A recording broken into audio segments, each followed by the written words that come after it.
Ողջույն, Ռեոփնի եթերում ամփոփում ենք հոկտեմբերի 6-ը։ 44-օրյա պատերազմի հանգամանքներն ուսումնասիրող քննիչ հանձնաժողովի զեկույցը կուղարկվի ազգային ժողովի արխիվ, հայտնել է խորհրդարանի նախագահի խոսնակ Մովսես Հարությունյանը, պատճառաբանելով կա ժամկետների անհամապատասխանություն եւ զեկույցը չի կարող լիագումար նիստերի օրակարգում ներառվել։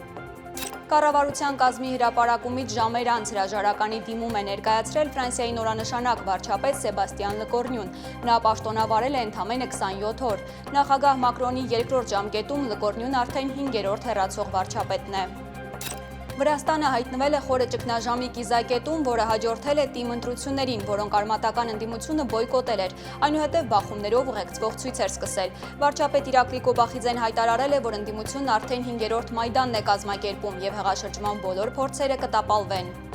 Ռուսաստանը գիշերով իրականացրել է զանգվածային հարձակում Ուկրաինայի վրա 50-ից ավել հրթիռներով եւ 500 անօդաչու սարքերով, ինչը հանգեցրել է քաղաքացիական ենթակառուցվածքների, ներառյալ էներգետիկ օբյեկտների ավերման կամ վնասման։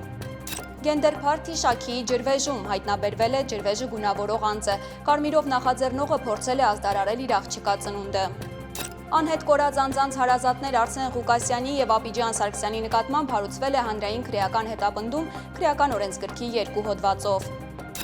Այսօրվա նորություններին ավելի մանրամասն կարող եք ծանոթանալ հետևելով մեր լրատվական թողարկումներին։ Ես Մերի Դանիելյանն եմ։ Մինչ վաղը։